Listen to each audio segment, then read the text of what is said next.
नमस्कार दोस्तों, एक बार आप सबका फिर से बहुत बहुत स्वागत है आप सभी के अपने YouTube चैनल डियर गुरुजी पर। तो गाइस, जैसा कि आप सभी को पता है कि डेली शाम को 5 बजे, टाइमिंग याद रखो, डेली शाम को 5 बजे आप सभी के लिए यहाँ पर जीके और जीएस की जो क्लास है लाइव चलती है। और इसके अलावा आप लोग हमारे टेलीग्राम ग्रुप से ज्वाइन हो सकते हैं। बार बार मैं क्यों कहता हूँ भाई टेलीग्राम ग्रुप के लिए, जिससे आप लोग को वहाँ पर जो है पीडीएफ, फ्री पीडीएफ डेली देता हूँ, तो आप लोग वहाँ पे ज्वाइन कर सकते हैं। और इंस्टाग्राम पे फॉलो कर लीजिए, क्योंकि इंस्टाग्राम पे डेली मैं आप सभी के लिए छोटे छोटे बड़े बड़े बहुत सारे जो अपडेट्स हैं और जो इम्पोर्टेंट आपके लिए नॉलेजेबल जो वीडियोस हैं वहाँ पर डेली मैं अपडेट के रूप में देता रहता हूँ। तो आप लोग वहाँ पे मुझे फॉलो कर सकते हैं, आज ही फॉलो करें, क्योंकि वहाँ पर तो मैं सबसे ज़्यादा एक्टिव हूँ। और वहाँ पर आप मुझे मैसेज भी कर सकते हो। इसके अलावा अनअकैडमी मेरी 2 से 3 क्लासेस डेली चलती है। जी हाँ दोस्तों, 2 से 3 क्लासेस मेरी डेली अनअकैडमी पर चलती है। तो आप अगर आपने अभी तक मुझे फॉलो नहीं किया अनअकैडमी पर, तो आप लोग मुझे वहाँ पर जरूर से जरूर जो है फॉलो कर लीजिएगा, क्योंकि आप सभी को पता है कि अनअकैडमी पर क्या है, डेली जो क्लासेस चलती हैं उनको देख सकते हैं। और उसके अलावा और भी बहुत सारे जो टीचर्स हैं वहाँ पर पढ़ा रहे हैं, तो उन सबको देख सकते हैं। सिंपली आपको इस कोड का यूज करना है, ये हमारा कोड है डियर गुरुजी। अगर आप लोग इस कोड का यूज करते हो तो आप लोग मेरी क्लासेस को बिल्कुल फ्री में, जी हाँ तो बिल्कुल फ्री में एक्सेस कर सकते हो। मेरी क्लास छोड़ो, और भी जो आपके एजुकेटर्स हैं उनकी भी क्लास बिल्कुल फ्री में देख सकते हो। अगर आप लोग प्लस में जाना चाहते हो, प्लस में कोई भी कोर्स परचेज करते हो, ए किसी भी कैटेगरी का कोर्स लेते हो, तो आप लोग इस कोड का यूज करके 10% का डिस्काउंट भी पा जाते हैं। Bank, SSC, railway, UP TET, C TET, किसी भी कैटेगरी में A to Z बहुत सारी वहाँ पर कैटेगरीज हैं। किसी भी कैटेगरी में जाते हो तो आप लोग इस कोड का यूज कर सकते हैं। तो चलिए स्टार्ट करते हैं आज की इस क्लास को। तो आज का पहला क्वेश्चन आपके सामने ये रहा। बहुत ही सिंपल क्वेश्चन है। भारतीय रिजर्व बैंक वाणिज्यिक बैंकों को जिस दर पर अल्पकालिक ऋण देता है उसे क्या कहते हैं? ये शायद क्वेश्चन पहले भी मैं करवा चुका हूँ, इस तरह का एक क्वेश्चन। तो आप सभी लोग इसका जवाब जो है देते हुए चलिएगा। Repo rate, reverse repo rate, bank दर या नकद आरक्षित दर। जितने लोग यहाँ पर जुड़े हुए हैं सभी लोग इस प्रश्न को देखेंगे और सभी लोग यहाँ पर जवाब देने का प्रयास करेंगे। चलिए, काफी लोग के जवाब देखिए यहाँ पे बिल्कुल सही आ रहे हैं। तो क्वेश्चन नंबर फर्स्ट का जो करेक्ट आंसर आपको हो जाएगा रेपो रेट। ठीक है, रेपो दर या रेपो रेट, जितने लोग जवाब दे रहे हैं ऑप्शन नंबर ए वाला, वो लोग जो है यहाँ पर बिल्कुल करेक्ट हो जाएंगे। क्लियर दोस्तों? भाई, भारतीय रिजर्व बैंक वाणिज्यिक बैंकों को अल्पकालिक आवश्यकताओं की पूर्ति के लिए जिस ब्याज पर वाणिज्यिक बैंक को जो है नकदी ऋण प्राप्त करते हैं उसको रेपो रेट कहते हैं। चलिए अगला क्वेश्चन देखते हैं आपसे यहाँ पर क्या पूछा गया है कि बड़े वाणिज्यिक बैंकों का राष्ट्रीयकरण कब हुआ? बहुत इंपॉर्टेंट क्वेश्चन है। तो मैंने एक बार बताया था कि कुछ बड़े व्यापारिक या वाणिज्यिक बैंकों का जो राष्ट्रीयकरण है, 14 कुल बैंक थे, उनका जो राष्ट्रीयकरण है 1969 ईस्वी में हुआ था। कब हुआ था भाई? 1969 ईस्वी में हुआ था। तो ऑप्शन नंबर जितने लोग सी जवाब दे रहे 1969, वो लोग यहाँ पर जो है बिल्कुल करेक्ट हो जाएंगे। क्लियर है? चलिए साथियों, आते हैं अगले क्वेश्चन की तरफ। तो अगला क्वेश्चन देखिए आपसे यहाँ पर क्या पूछा गया कि लोकसभा सचिवालय सीधे किसके नियंत्रण में आता है? लोकसभा सचिवालय जो है सीधे किसके नियंत्रण में आता है? सभी लोग यहाँ पर जवाब जो देते हुए चलिएगा।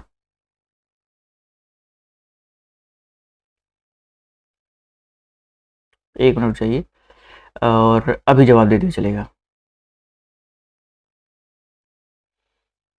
जवाब देखिए बिल्कुल सही आ रहा है। तो भाई, लोकसभा सचिवालय जो है सीधे किसके नियंत्रण में आता है? तो दोस्तों याद रखिएगा, लोकसभा सचिवालय की अगर हम लोग बात करते हैं तो ये आपका आता है लोकसभा अध्यक्ष के नियंत्रण में। ठीक है, तो यहाँ पर जितने लोग ऑप्शन नंबर सी जवाब दे रहे हैं लोकसभा अध्यक्ष, वो लोग यहाँ पर बिल्कुल करेक्ट हो जाएंगे। अगला क्वेश्चन देखिए आपसे यहाँ पर क्या पूछा गया, निम्नलिखित में से किस एक्ट ने मुसलमानों के लिए अलग मतदाताओं यानी कि अलग सामुदायिक प्रतिरूप की पेशकश की?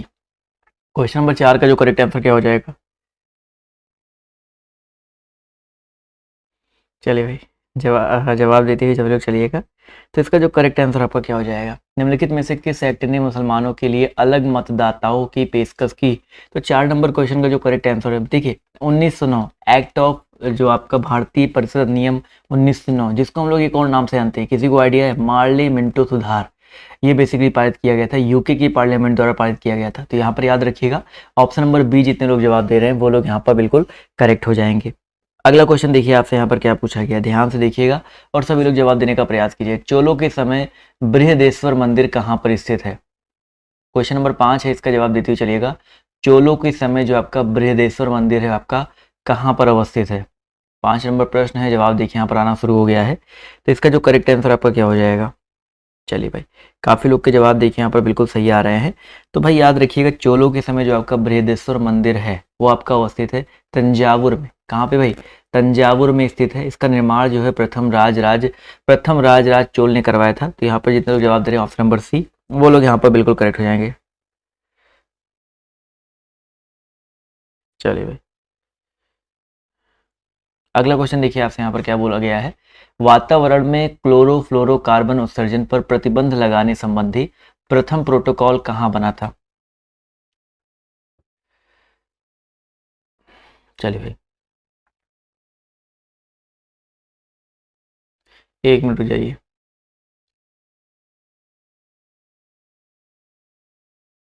चलिए, जवाब देखिए यहाँ पर आना शुरू हो गया। तो वातावरण में CFC क्लोरोफ्लोरोकार्बन उत्सर्जन प्रतिबंध लगाने संबंधी प्रथम प्रोटोकॉल जो है कहाँ पे बना था? ये बना था दोस्तों आपका मॉन्ट्रियल में। मॉन्ट्रियल प्रोटोकॉल के नाम से ये फेमस भी है, 1997 में। ठीक है, कनाडा का एक नगर पड़ता है मॉन्ट्रियल, वहां पर ये हुआ था। तो ऑप्शन नंबर जितने लोग ये जवाब दे रहे हैं वो लोग यहाँ पर बिल्कुल करेक्ट हो जाएंगे। अगला क्वेश्चन देखिए आपसे क्या पूछा गया है कि रक्त समूह यानी कि ब्लड ग्रुप की खोज किसने की थी? रक्त समूह ब्लड ग्रुप, कई बार मैंने आपको इसके बारे में बहुत डिटेल में बता रखा है। तो इसकी खोज जो है किसने की थी? 4 तरह के रक्त समूह होते हैं ना, तो भाई लैंड स्टीनर 1901 ईस्वी में इन्होंने जो है रक्त समूह की खोज की थी, पता लगाया था। और 1907 ईस्वी में पहला आधुनिक ब्लड ट्रांजैक्शन न्यूयॉर्क के सीनाई हॉस्पिटल में किया गया था। तो यहाँ पर ऑप्शन नंबर जो इसका सी दिया गया यहाँ पर बिल्कुल करेक्ट हो जाएगा।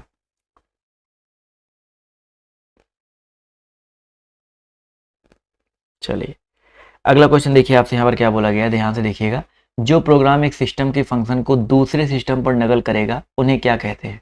जो प्रोग्राम एक सिस्टम के फंक्शन को दूसरे सिस्टम पर नकल करेगा उन्हें क्या कहते हैं? इसके बाद भी एक क्लास चलती है, आई होप उसका आइडिया आप सभी को होगा। नीचे डिस्क्रिप्शन बॉक्स चेक करेंगे तो आपको उस क्लास का लिंक देखने को मिल जाएगा। और साथ ही साथ दोस्तों आपको बताना चाहूँगा कि अगर आपने अभी तक वीडियो को लाइक नहीं किया तो क्या कर रहे हो, लाइक कर दो ना।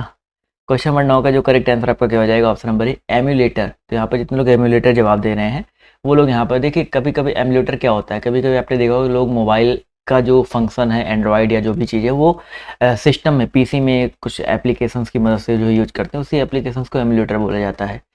अगला क्वेश्चन पूछा गया है कि लौह अयस्क से लोहा विनिर्मित करने की प्रक्रिया को क्या कहते हैं?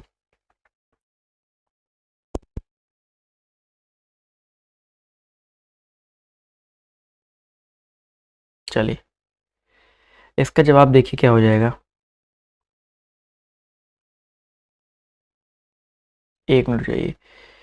चलिए, जवाब देखिए यहाँ पर आना शुरू हो गया है। तो दोस्तों याद रखिएगा अपचयन, लौह अयस्क के लोहा विनिर्मित करने की प्रक्रिया को अपचयन कहते हैं। तो जितने लोग यहाँ पर ऑप्शन नंबर बी जवाब दे रहे हैं वो लोग करेक्ट हो जाएंगे।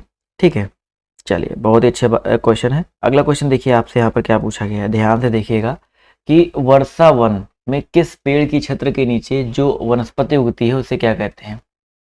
देखिए, वर्षा वन में आपने देखा है कि पेड़ों के छत्र के नीचे, भाई किसी पेड़ के छत्र के नीचे जो वनस्पति उगती है उसको हम लोग क्या कहते हैं? बहुत इंपॉर्टेंट क्वेश्चन है। तो उसको क्या कहा जाता है दोस्तों?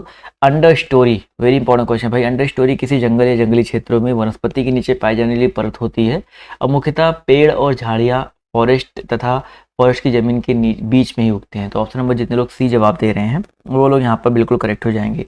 अगला क्वेश्चन पूछा गया है कि रोल इन शब्द इनमें किसमें प्रयुक्त होता है?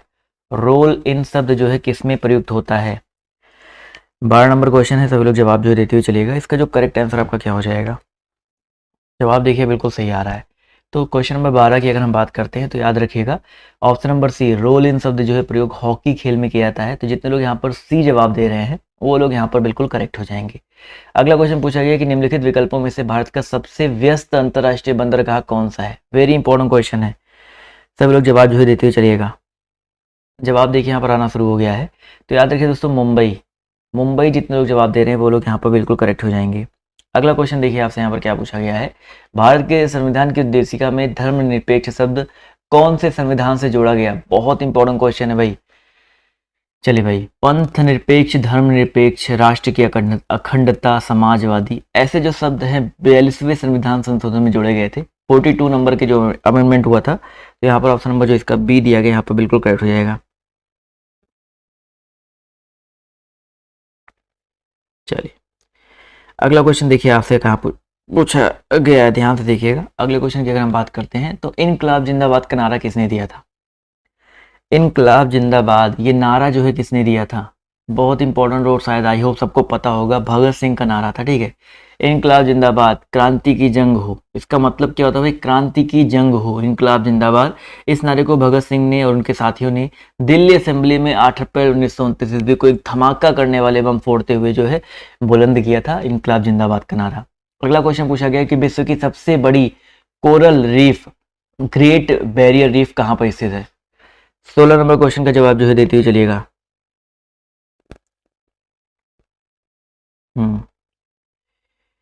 जवाब जो है यहाँ पर देखिए आना शुरू हो गया है। तो दोस्तों याद रखिएगा ऑस्ट्रेलिया, ठीक है, सबसे बड़ी coral reef, great barrier reef अगर आपके पेपर में आता है तो यहाँ पर क्वींसलैंड ऑस्ट्रेलिया में स्थित है, तो ये चीज याद रखिए। ऑस्ट्रेलिया जितने लोग जवाब जो है देते हुए चलेंगे।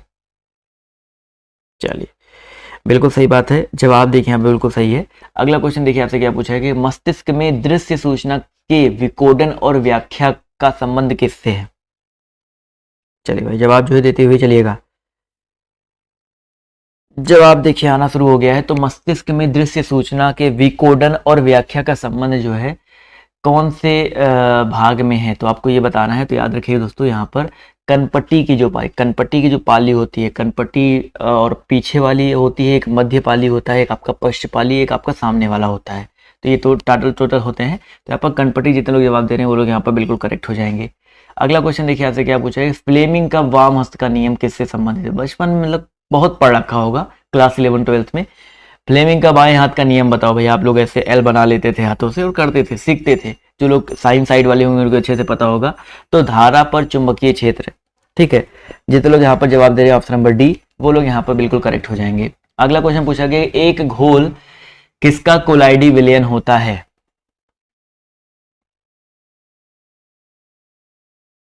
चलिए भाई, जवाब देखिए यहाँ पर आना शुरू हो गया है। बिल्कुल सही बात है सर। इसका जो करेक्ट आंसर आपका क्या हो जाएगा, क्वेश्चन नंबर 19 का जो करेक्ट आंसर है आपका हो जाएगा, द्रव में द्रव। एक घोल जो है किसका कोलाइडी विलयन होता है, द्रव में द्रव का होता है। तो यहाँ पर जितने लोग ऑप्शन नंबर ए जवाब दे रहे हैं वो लोग यहाँ पर बिल्कुल करेक्ट हो जाएंगे। अगला क्वेश्चन पूछा गया, निम्नलिखित में से क्या मलमज उपचार का उत्पादोपात है जिसे बायोगैस बनाने के लिए उसे अपघटित किया जाता है। चलिए भाई, बहुत ही इंपॉर्टेंट क्वेश्चन है। और जवाब देखिए यहाँ पर, क्या निम्नलिखित में से क्या मल जल यानी कि उपचार का उत्पादोपात है। मल जल यानी कि मल, जो जल का मल होता है उसके उपचार के लिए कौन सा उत्पाद है जिसे बायोगैस बनाने के लिए जो है अपघटित किया जाता है। तो याद रखिए दोस्तों, गाढ़ा कीचड़, ठीक है, जिसको हम लोग इंग्लिश में बोलते हैं स्लज, SLUDGE, इसका मतलब होता है, ठीक है। ऑप्शन नंबर जो इतना लोग डी जवाब दे रहे हैं वो लोग यहाँ पर बिल्कुल करेक्ट हो जाएंगे। अगला क्वेश्चन देखिए आपसे यहाँ पर क्या बोला गया है कि ब्रिक्स न्यू डेवलपमेंट बैंक का मुख्यालय कहाँ पर है। चलिए भाई, फटाफट जवाब जो देते हुए चलिएगा। ब्रिक्स न्यू डेवलपमेंट बैंक, आज मैंने आपको ब्रिक्स के बारे में सुबह पढ़ाया था। बहुत इंपॉर्टेंट क्वेश्चन, सुबह वाली क्लास में मैंने आपको पढ़ाया था।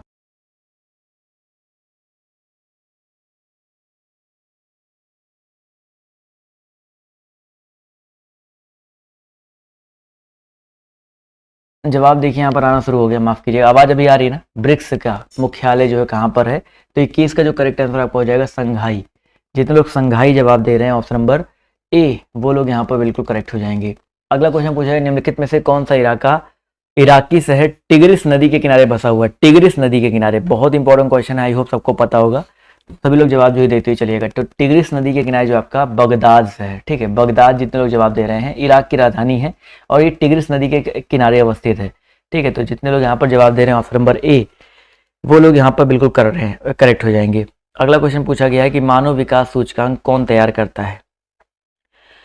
मानव विकास सूचकांक जो है कौन तैयार करता है। चलिए, जवाब देखिए यहाँ पर आना शुरू हो गए हैं। तो बिल्कुल सही बात सर, मानव विकास सूचकांक जो आपका संयुक्त राष्ट्र विकास कार्यक्रम तैयार करता है। तो यहाँ पर ऑप्शन नंबर ए जितने लोग जवाब दे रहे हैं वो लोग यहाँ पर बिल्कुल करेक्ट हो जाएंगे। क्लियर है। चलिए साथियों, आते हैं अगले क्वेश्चन की तरफ। अगला प्रश्न देखिए आपसे यहाँ पर क्या पूछा गया, ध्यान से देखिएगा। एक मिनट रुक जाइए। क्वेश्चन अगर हम बात करते हैं 24 के बारे में, तो उबेर कप जो है किस खेल से संबंधित है। उबेर कप सभी लोग को बताते हुए चलना है किस खेल से संबंधित है। जवाब देखिए यहाँ पर आना शुरू हो गया है। तो इसका जो करेक्ट आंसर आपका क्या हो जाएगा। चलिए भाई, कई बार आपको इस क्वेश्चन के बारे में बता चुका हूँ। और आज वैसे भी 23 मार्च है ना। चलो भाई, अभी वो उससे याद आ गया मेरे को, 23 मार्च को क्या पड़ता है भाई, बलिदान दिवस है। ठीक है, याद रखिएगा 23 मार्च 1931 को शहीद भगत सिंह। इस क्वेश्चन को पहले कर लो, फिर मैं आपको बताता हूँ शहीद भगत सिंह के बारे में। तो 24 नंबर क्वेश्चन का जो करेक्ट आंसर आपका हो जाएगा बैडमिंटन। ठीक है, बैडमिंटन से संबंधित है, तो ये चीज़ याद रखिएगा, बहुत इंपॉर्टेंट क्वेश्चन है। तो भैया 23 मार्च है, सभी को पता है ना, शहीद भगत सिंह उनके 2 साथियों को फांसी दी गई थी इसी वजह से, तो आज बलिदान दिवस के रूप में आज मनाया जाता है। अगला क्वेश्चन भाई, प्याज में खाद्य पदार्थ किस रूप में संचयित होता है? प्याज में जो खाद्य पदार्थ है वो किस रूप में संचयित होता है?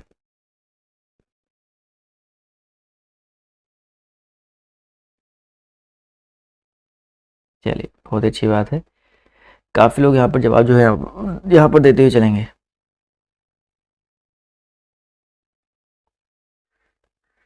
जवाब देखिए यहाँ पर आना शुरू हो गया है। तो इसका जो करेक्ट आंसर आपको हो जाएगा भाई, प्याज में खाद्य पदार्थ जो होता है दोस्तों, याद रखिएगा सेल्यूलोज के रूप में जो है संचयित होता है। तो ऑप्शन नंबर जितने लोग जवाब दे रहे हैं ऑप्शन नंबर ए, वो लोग यहाँ पर जो है बिल्कुल करेक्ट हो जाएंगे। चलिए अगला क्वेश्चन देखिए, आपसे यहाँ पर क्या पूछा गया है, लाभ का नव प्रवर्तन सिद्धांत जो है किसने प्रतिपादित किया था? लाभ का नव प्रवर्तन सिद्धांत, बहुत इंपॉर्टेंट क्वेश्चन है। तो भैया याद रखिएगा 26 का जो करेक्ट आंसर आपका हो जाएगा सुम्पीटर। ठीक है, लाभ का नव प्रवर्तन सिद्धांत जो है किसने? सुम्पीटर ने प्रतिपादित किया था। अगला क्वेश्चन देखिए, आपसे क्या पूछा गया, पृथ्वी के वातावरण में सबसे ज्यादा पाया जाने वाला तत्व कौन सा है? पृथ्वी के वातावरण में सबसे ज्यादा पाया जाने वाला तत्व जो है आपका कौन सा है? क्वेश्चन नंबर 27 है, जवाब देखिए यहाँ पर आना शुरू हो गया है। तो 27 का जो करेक्ट आंसर आपका क्या हो जाएगा? 27 की अगर हम बात करते हैं तो इसका जो सही उत्तर है आपका हो जाएगा नाइट्रोजन। ठीक है, पृथ्वी के वातावरण में सबसे ज्यादा पाया जाने वाला तत्व आपका नाइट्रोजन है। अगला क्वेश्चन पूछा गया है कि वह प्रथम भारतीय कौन थे जो ब्रिटिश हाउस ऑफ कॉमन्स के सदस्य चुने गए? वह प्रथम भारतीय कौन थे जो ब्रिटिश हाउस ऑफ कॉमन्स के सदस्य जो आपके चुने गए थे? तो जितने लोग यहाँ पर ऑप्शन नंबर जवाब दे रहे हैं भाई साहब, बी Dadabhai Naoroji, grand old man of India के नाम से भी इनको जाना जाता है, कई बार इनके बारे में आपको बता चुका हूँ। तो ये जो है पहले भारतीय थे। ठीक है, चलिए अगला क्वेश्चन देखिए, आपसे यहाँ पर क्या पूछा गया है, मोहम्मद बिन तुगलक ने अपनी राजधानी कहाँ से कहाँ बदली थी? वेरी इंपॉर्टेंट क्वेश्चन है, इसका जवाब जो है देते हुए चलिएगा। मोहम्मद बिन तुगलक ने अपनी राजधानी जो है कहाँ से कहाँ पे बदली थी? तो क्वेश्चन नंबर 29 है, जवाब देखिए बिल्कुल सही आ रहा है, दिल्ली से देवगिरी। ठीक है, मोहम्मद बिन तुगलक ने दिल्ली से देवगिरी, और उसका नाम देवगिरी का नाम क्या कर दिया था भाई? दौलताबाद कर दिया था। ठीक है, तो दिल्ली से दौलताबाद कह सकते हैं। तो यहाँ पर ऑप्शन नंबर जो इसका सी दिया गया करेक्ट हो जाएगा। चलिए भाई अगला क्वेश्चन देखिए, आपसे यहाँ पर क्या बोला गया है, ध्यान से देखिएगा, किस राजवंश के शासनकाल में चीन की ग्रेट वॉल का निर्माण हुआ? क्वेश्चन नंबर आपका यहाँ पर देखिए 30 है, सभी लोग यहाँ पर जवाब जो देते हुए चलेंगे। इसका जो करेक्ट आंसर आपका क्या हो जाएगा? क्वेश्चन पूछा गया भाई, किस राजवंश के शासनकाल में चीन की ग्रेट वॉल का जो है निर्माण हुआ था? वेरी इंपॉर्टेंट क्वेश्चन है। तो क्वेश्चन नंबर 30 का जो करेक्ट आंसर आपका हो जाएगा चिन। इसको याद रखिएगा, चिन राजवंश के शासनकाल में चीन की ग्रेट वॉल का जो निर्माण है आपका हुआ था। तो ऑप्शन नंबर जो इसका डी दिया गया यहाँ पर बिल्कुल करेक्ट हो जाएगा। चलिए अगला क्वेश्चन देखिए, आपसे यहाँ पर क्या पूछा गया, ध्यान से। अब चीन की बात करते हैं तो चीन के प्रथम सम्राट की अगर हम बात करते हैं तो चीन राजवंश था और इसके प्रथम सम्राट थे क्वेन सी हुआंग। क्वेन सी हुआंग करके थे, तो उन्होंने जो बेसिकली सी हुआंग करके थे, उन्होंने जो है इसका निर्माण करवाया था। अगला क्वेश्चन पूछा गया, पथरीले रेगिस्तानों में एक दिशा में लगातार चलने वाली हवाएं क्या बनाती हैं? सभी लोग बताते हुए चलिएगा। क्वेश्चन नंबर 31 का जो करेक्ट आंसर आपका क्या हो जाएगा? 31 है, सभी लोग जवाब जो है देते हुए चलिएगा। 31 है, जवाब देखिए यहाँ पर आना शुरू हो गया है, तो यारडोंग। तो ऑप्शन नंबर जितने लोग सी जवाब दे रहे हैं यारडोंग, वो लोग यहाँ पर जो है बिल्कुल करेक्ट हो जाएंगे। चलिए भाई अगला क्वेश्चन देखिए, आपसे क्या पूछा गया है, स्पाइगमो मैनोमीटर जो है निम्नलिखित में से किसमें रक्तदाब को मापता है? पता है, सिराओं, आंखों, धमनियों या श्लेष्मक? सभी लोग इसका जवाब जो देते हुए चलेंगे। क्वेश्चन नंबर 32 का जो करेक्ट आंसर आपका क्या हो जाएगा? तो 32 की अगर हम बात करते हैं तो यहाँ पर धमनियों में। ठीक है, जितने लोग धमनी जवाब दे रहे हैं ऑप्शन नंबर बी, वो लोग यहाँ पर जो है बिल्कुल करेक्ट हो जाएंगे। अगला क्वेश्चन देखिए, आपसे यहाँ पर क्या पूछा गया, ध्यान से देखिएगा। चलिए बहुत ही अच्छी बात है, काफी लोग के जवाब देखिए यहाँ पर बिल्कुल सही आ रहे हैं। तो इसका जो करेक्ट आंसर आपका क्या हो जाएगा? बिल्कुल सही जवाब आ रहा है सर। इसकी अगर हम बात करते हैं तो इसका जो करेक्ट आंसर आपका क्या हो सकता है? तो 32 हो गया। 33 की बात करते हैं तो एक्स किरणों का उत्सर्जन प्रतिकूल प्रभाव क्या है? ये बहुत इंपॉर्टेंट क्वेश्चन है। एक्स किरणों के उत्सर्जन का प्रतिकूल प्रभाव जो आपका क्या है? सभी लोग इसका जवाब जो देते हुए चलेंगे। इसका जो करेक्ट आंसर आपका क्या हो जाएगा?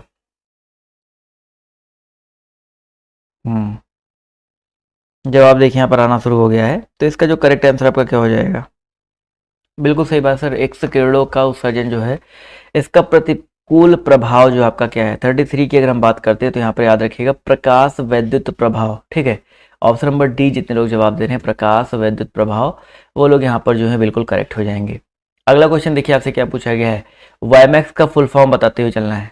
चलिए 34 है इसका जवाब जो है देते हुए चलिएगा। ब्लर है ना, थोड़ा सा ब्लर हो सकता है, बट मैं चलो आपको जवाब देने से मतलब है, मैं जवाब जो है आप सभी को देते हुए चलता हूँ, परेशान मत होइए। जवाब देखिए यहाँ पर आना शुरू हो गया है। बिल्कुल सही बात है। 34 की अगर हम बात करते हैं तो 34 का जो करेक्ट आंसर आपका हो जाएगा option number C, world wide interoperability for microwave access. ठीक है, तो यहाँ पर ऑप्शन नंबर जितने लोग जवाब दे रहे हैं सी, वो लोग यहाँ पर बिल्कुल करेक्ट हो जाएंगे। अगला क्वेश्चन देखते हैं आपसे यहाँ पर क्या पूछा गया है कि भारत में निम्नलिखित में से किस देश में चाबहार बंदरगाह बना रहा है? भारत निम्नलिखित में से किस देश में चाबहार बंदरगाह जो है बना रहा है?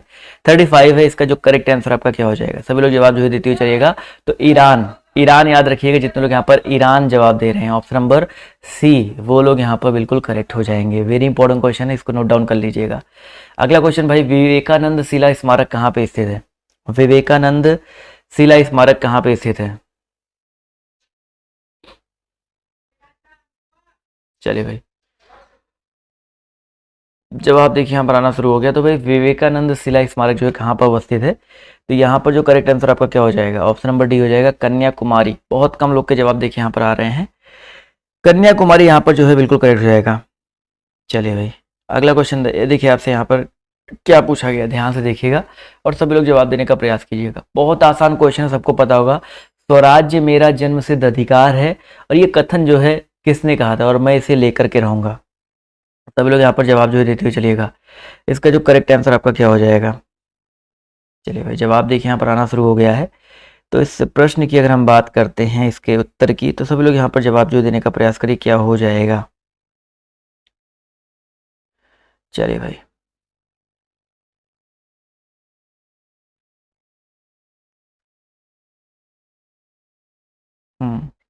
जवाब देखिए आना शुरू हो गया। तो यहाँ पर बाल गंगाधर तिलक बिल्कुल सही जवाब है सर। बाल गंगाधर तिलक जितने लोग जवाब दे रहे हैं ऑप्शन नंबर डी, वो लोग यहाँ पर बिल्कुल करेक्ट हो जाएंगे। गरम दल के नेता थे लाल बाल पाल, बाल गंगाधर तिलक, लाला लाजपत राय और पाल आप बिपिन चंद्र पाल।